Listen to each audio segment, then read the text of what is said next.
The Imperial Navy is spoken of in reverent tones across the Imperium of man.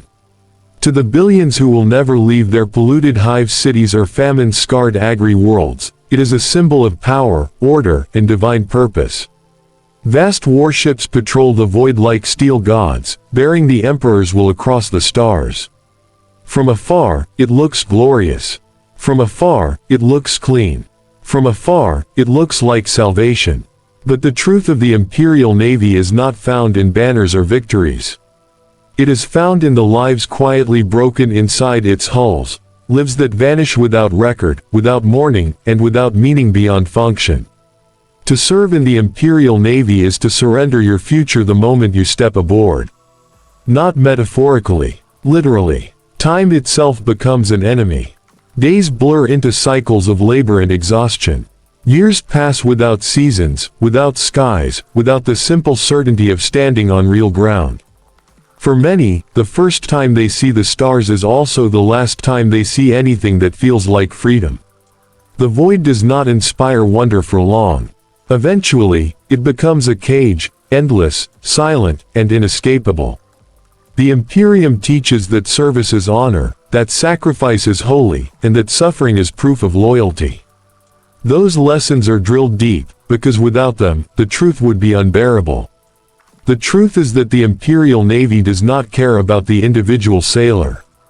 It cannot afford to. Its scale is too vast, its wars too endless, its enemies too relentless. Fleets are lost and replaced. Crews are expended and replenished. Ships older than empires continue their missions long after every soul aboard has been replaced multiple times over.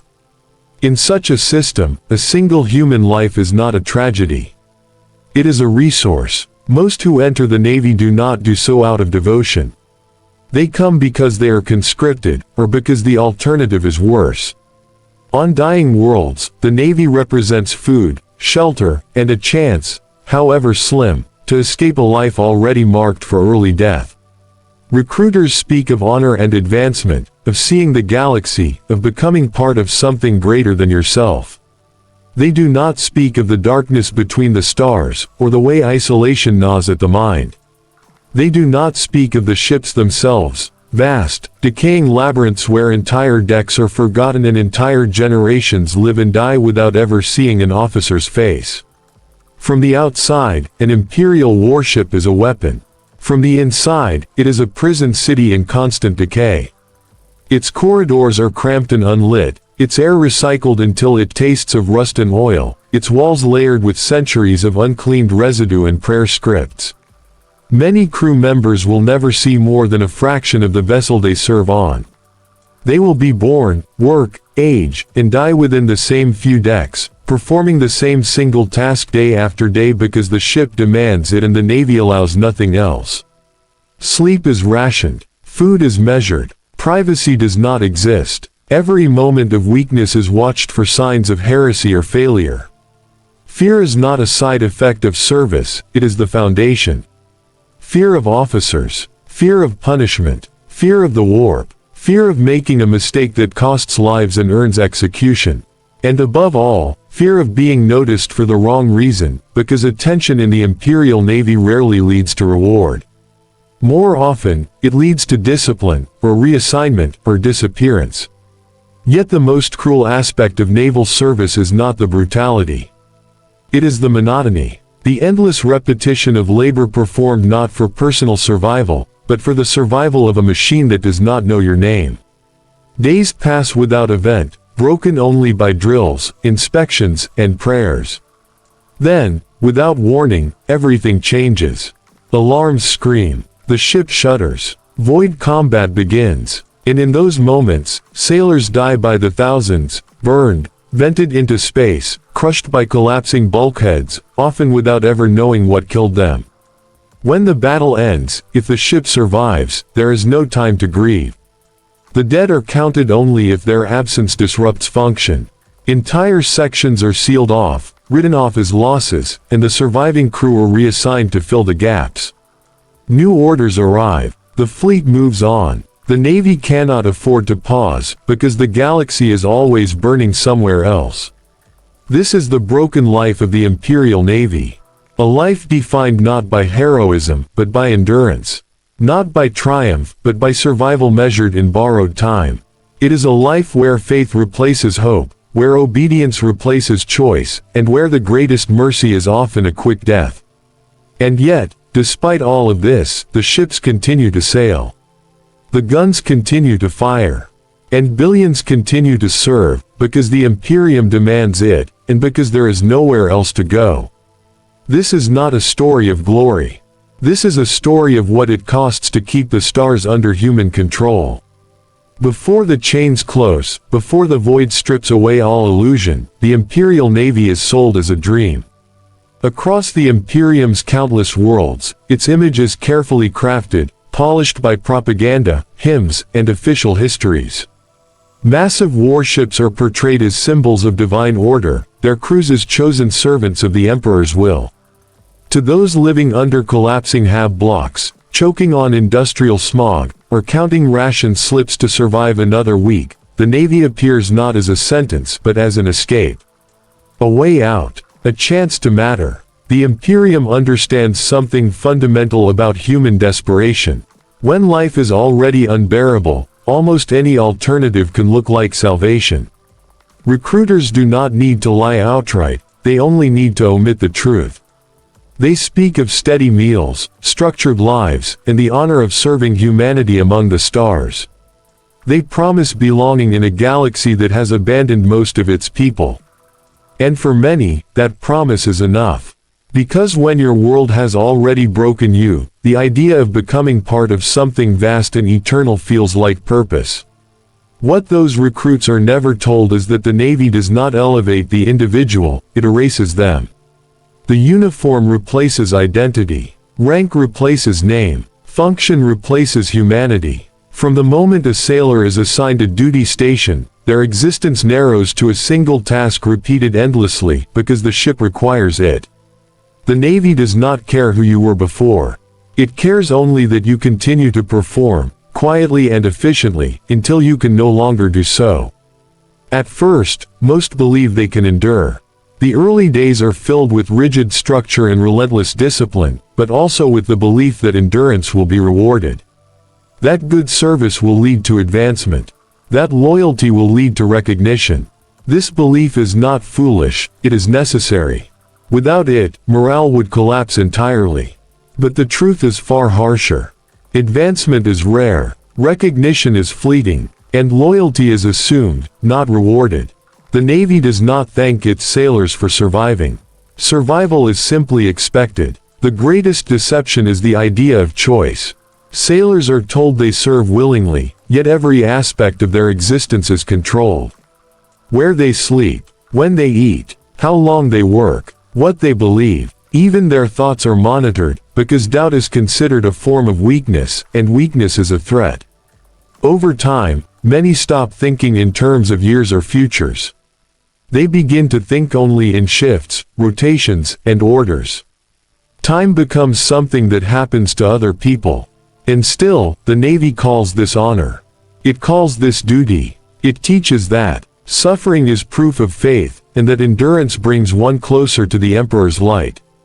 This belief is reinforced constantly, because without it, the truth would surface, that the system is not built to protect its servants but to consume them. That the Navy's strength is measured not by how many lives it saves, but by how many it is willing to spend. If you stay with this story until the very end, you will understand something most Imperial citizens never will. Not just how the Imperial Navy functions, but why it must be this way, and what it does to the people trapped inside it. You will see how hope is stripped away piece by piece, how faith becomes a survival mechanism, and how the line between service and annihilation slowly disappears. What comes later will reframe everything you think you know about duty, sacrifice, and survival in the grim darkness of the far future. Because this is only the beginning. The illusion must be built before it can be shattered. And once it breaks, there is no going back, only deeper into the void, deeper into the machine, and deeper into a life that no longer belongs to you. Once the induction rites end and the Emperor's name has been burned into every prayer you know, reality settles in with crushing weight. The Imperial Navy does not ease its servants into service, it throws them into it. The ship becomes everything at once: workplace, home, shrine, and grave, waiting patiently for its turn. There is no moment where a sailor truly adjusts. There is only the moment they stop expecting things to feel different. An imperial warship is not a vessel in the way most people imagine. It is a drifting continent of steel and stone, built layer upon layer over centuries, repaired not by replacement but by addition. Entire sections exist that no one alive remembers constructing. Corridors twist into darkness, machinery hums without explanation, and warning glyphs mark areas that have been sealed for decades or even centuries. Some decks are considered cursed. Others are simply forgotten. And in those forgotten places, people still live. Life aboard is governed by necessity, not comfort. Every sailor is assigned a role so narrow it barely qualifies as a life. One person opens a valve. Another tightens the same bolt every day. Another listens for changes in a machine's rhythm and reports it if something feels wrong. These tasks are not temporary assignments. They are destinies. The ship does not rotate roles because doing so risks inefficiency, and inefficiency costs lives. Or worse, ships. Generations pass like this. Children are born into the Navy not as citizens, but as future crew. They learn prayers before they learn words. They learn obedience before they learn curiosity. Education is practical, brutal, and stripped of anything unnecessary. You do not need to know the stars' names to serve a gun battery. You do not need philosophy to clean plasma conduits. Knowledge is dangerous when it encourages questions. There is no true night aboard an imperial ship, only dimming cycles meant to preserve function. Sleep is shallow and often interrupted. Privacy is a luxury afforded only to officers and priests. The lower decks are packed tight with bodies and noise, machinery, footsteps, whispered prayers, and the distant thunder of engines that never rest. Over time, sailors stop noticing the sound. Silence becomes more frightening than noise, because silence usually means something has gone wrong. Food is sustenance, not pleasure. Nutrient blocks, recycled proteins, and water that has passed through countless filtration cycles keep bodies alive but never satisfied. Hunger is common, but complaining is not tolerated. Want is seen as weakness. Gratitude is demanded, even when there is nothing left to be grateful. 4. Above all, there is the constant awareness of scale.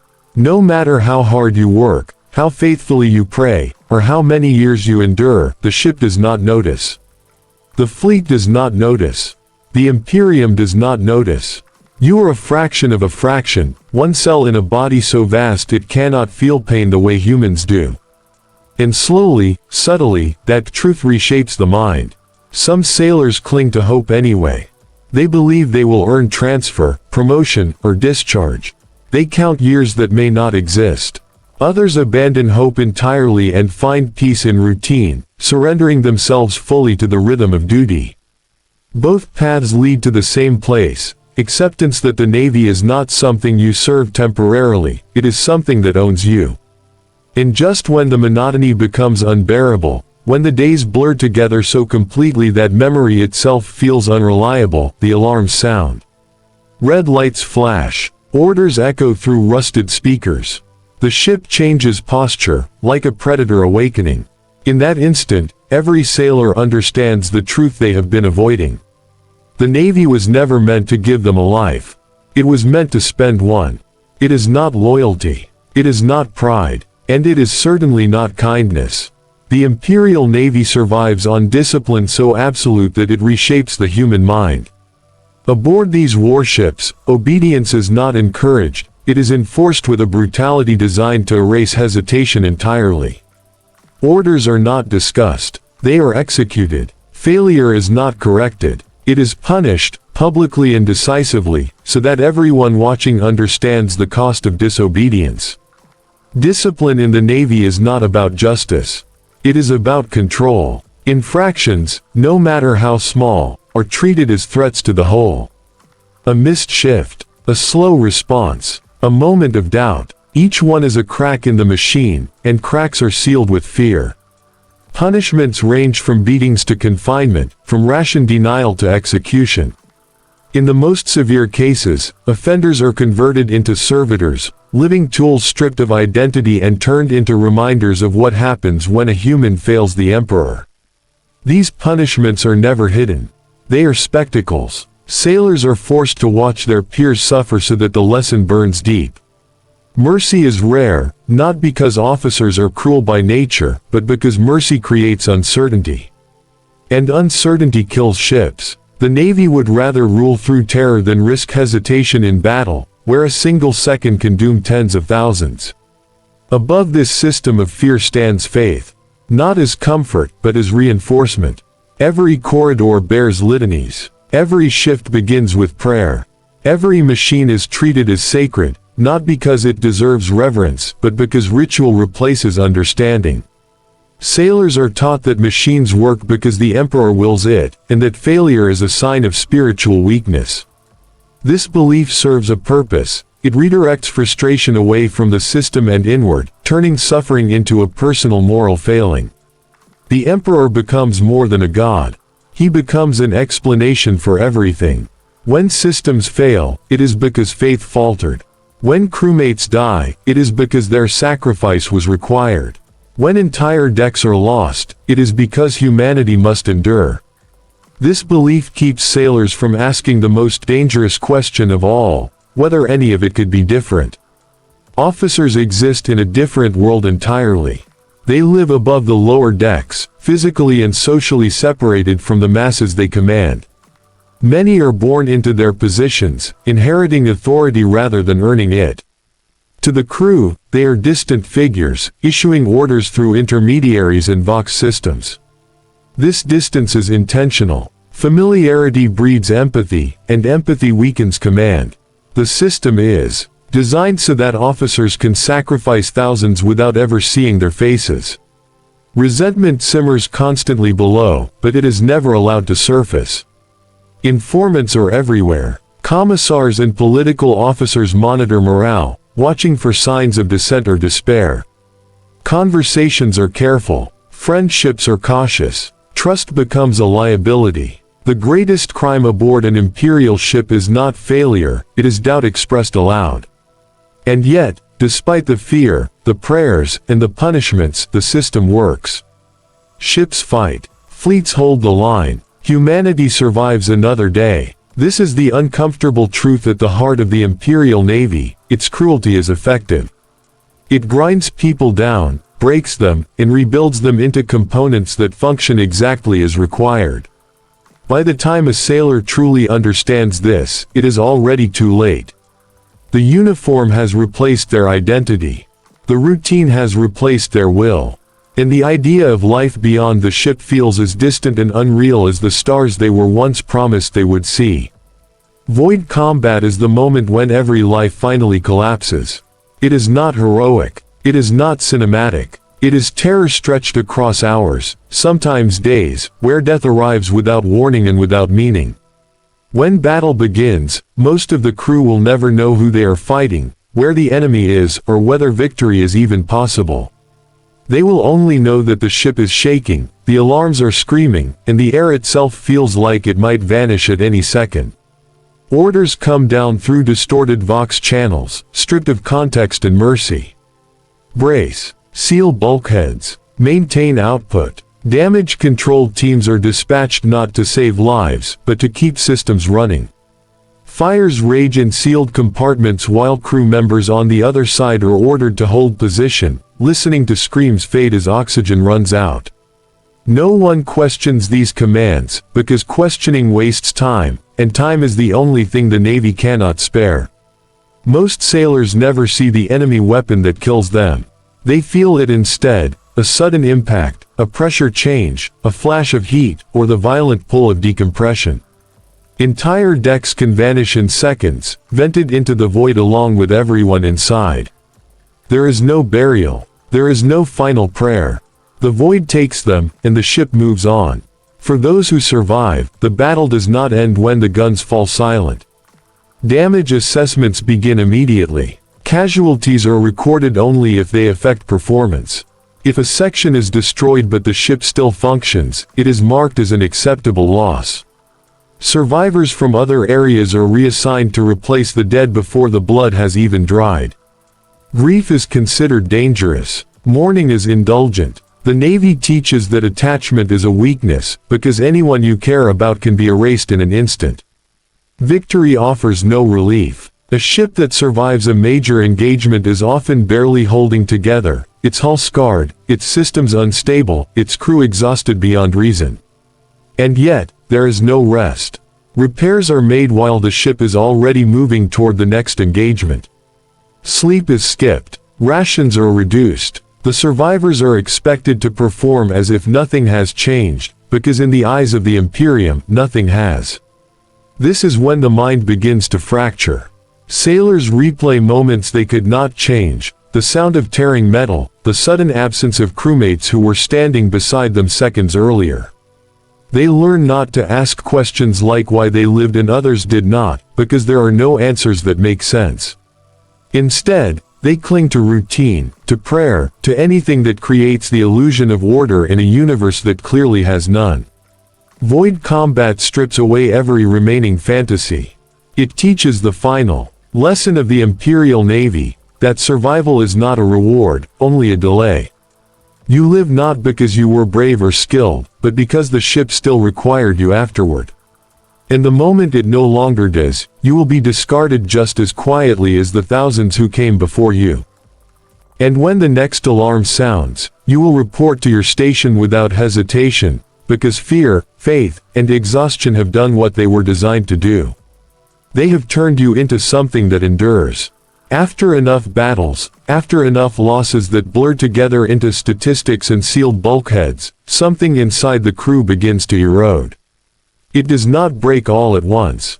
It wears down slowly, like metal fatigued by repeated stress. The Imperial Navy was never built to preserve sanity, only functionality. As long as a sailor can stand, obey, and perform, their mental state is irrelevant. Isolation becomes the first wound. Years pass without setting foot on a planet, without feeling wind, rain, or sunlight. The ship's recycled air and artificial lighting replace the natural world entirely. For many sailors, the memory of open space, real space, not the void, fades until it feels like a dream they are no longer sure actually happened. Surrounded by thousands, even millions of people, they are still profoundly alone. Conversations become shallow. Trust becomes rare. Silence becomes safer. Sleep offers no escape. Dreams are filled with alarms, pressure loss, and the faces of those who vanished without warning. Some wake screaming. Others stop dreaming entirely, their minds too exhausted to conjure even nightmares. Those who show visible signs of instability are quietly removed. Sometimes they are reassigned. Sometimes they are confined. Sometimes they are executed for the safety of the crew.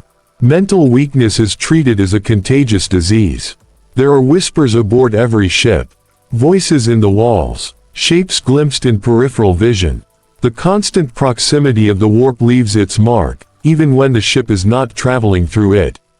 Sailors are taught to ignore these things, to report nothing unless directly ordered.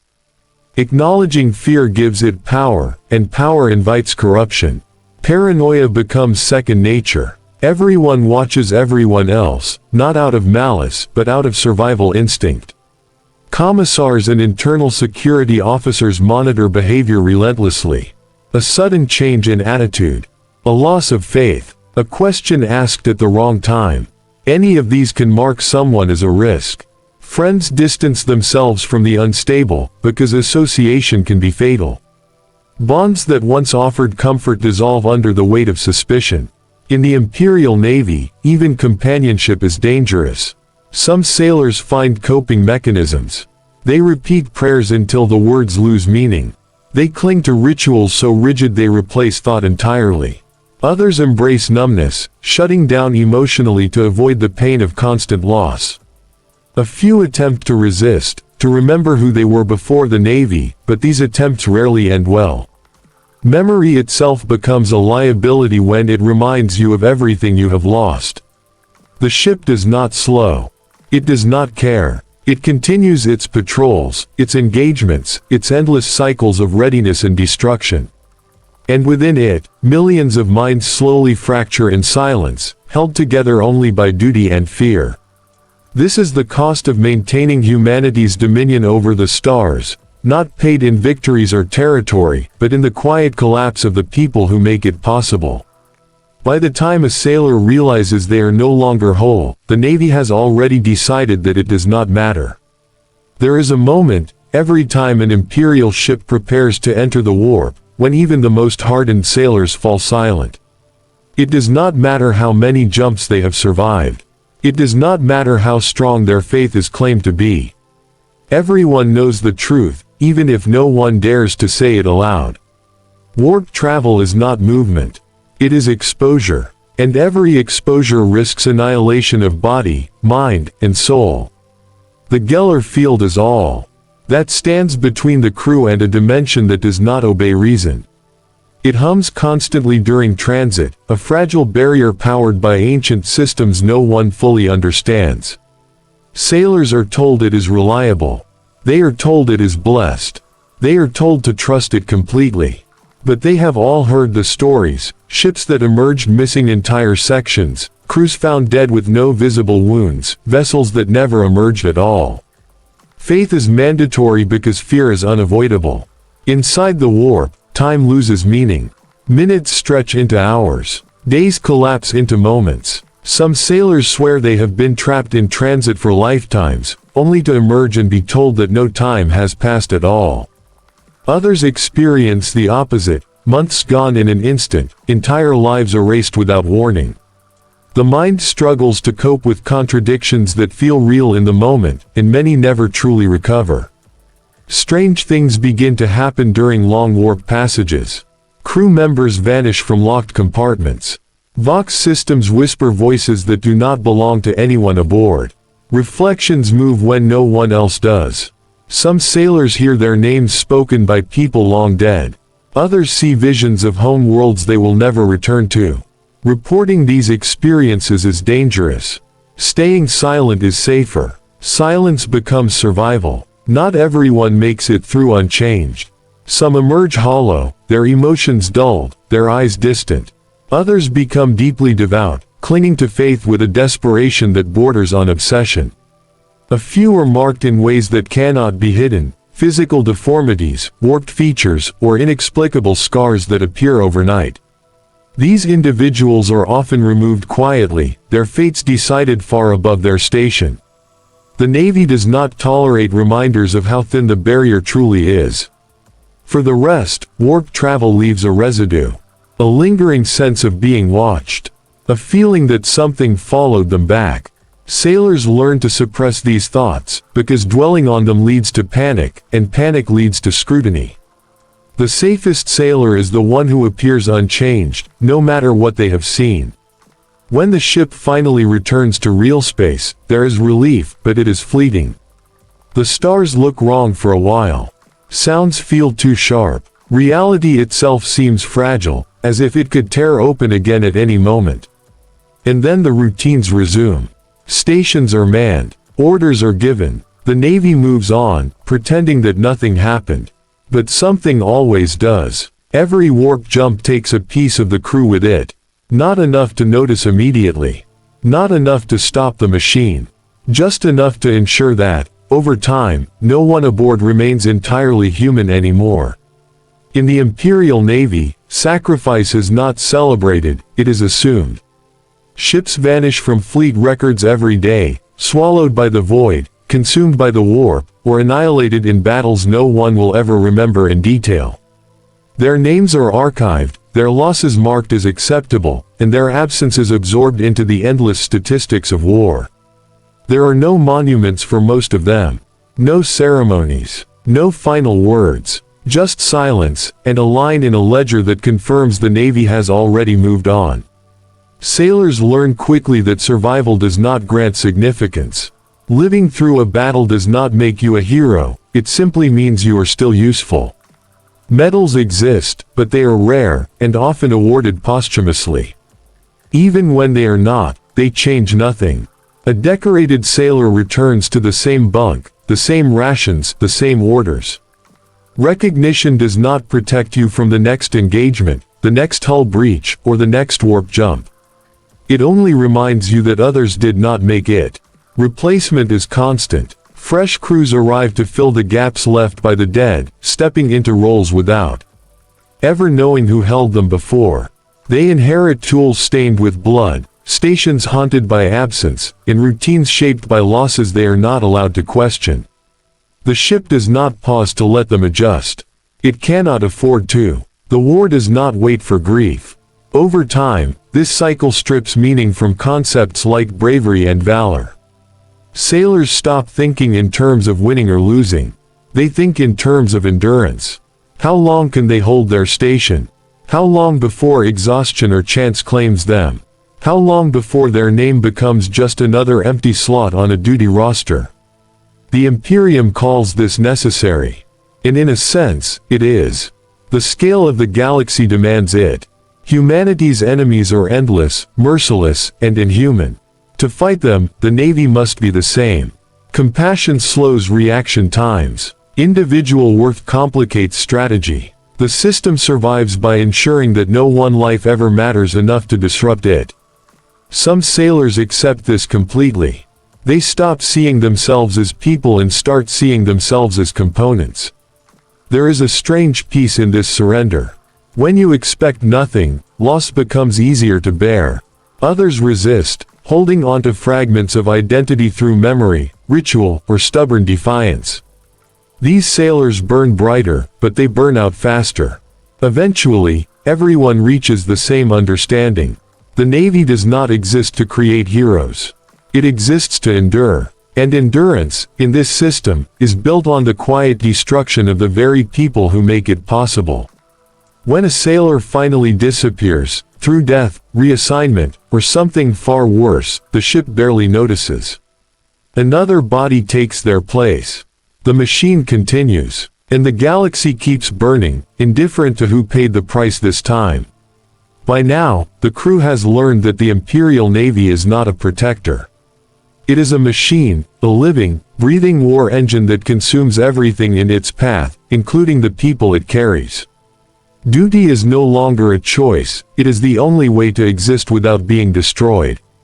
Each day is measured not in victories, but in the small acts of continued functioning, standing watch, monitoring machinery, reporting anomalies, repeating prayers, and suppressing fear. Humanity is reduced to utility. Identity is a liability. Survival becomes an act of quiet compromise with a system that never forgives weakness. Even those who were once full of hope realize that their lives have been consumed by the ship. Relationships are fragile, constantly tested by fear and suspicion.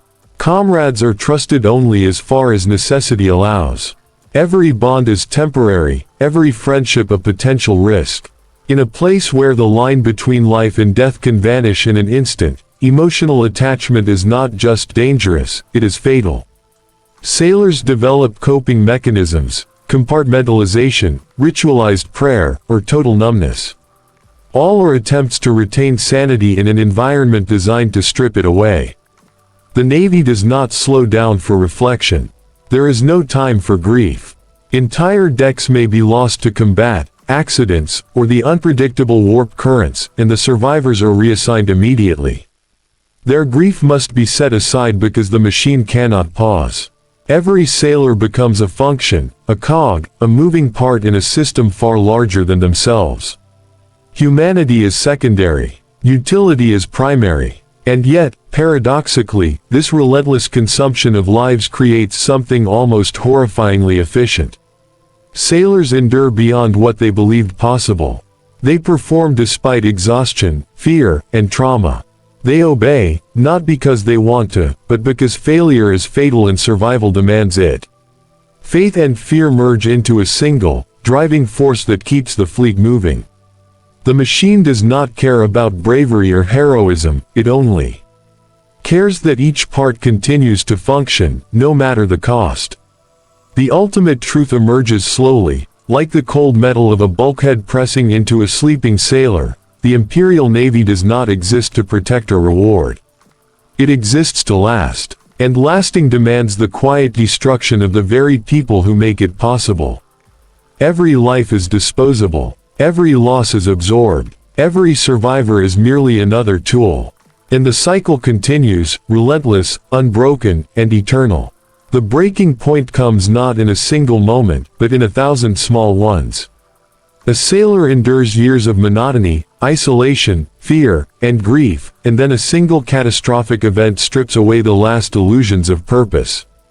It could be a sudden ambush by a Xenos fleet, a warp storm tearing the ship apart, or a critical systems failure in the middle of deep space combat. In that instant, the machinery of the Imperial Navy stops being a distant abstraction and becomes a brutal reality. Survival is no longer possible for everyone, and obedience no longer guarantees life. Orders are shouted across corridors, but they are meaningless. Ships can only hold together for so long. Crewmates who once seemed invincible vanish in an instant. Those who survive are left staring at devastation so complete it defies comprehension. No one comforts each other. There is no time. There is no pause. There is only the imperative to continue functioning, even as the mind screams for something, anything, that makes sense of the chaos. In these moments, faith is both a lifeline and a prison. Sailors clutch their prayers, whispering the Emperor's name over and over, hoping the repetition can stave off madness. Some cry silently, some scream into bulkheads that absorb sound without acknowledgement. A few, the rare and stubborn, attempt to take control, to make decisions outside the orders they are given, but even the strongest wills are crushed by the scale of destruction. Individual choice is a luxury the Navy cannot allow. The defining horror of the breaking point is the illusion of choice itself. Sailors are told they are free to act, free to survive, but the reality is that every possible option leads to some form of loss. Obeying orders may mean death.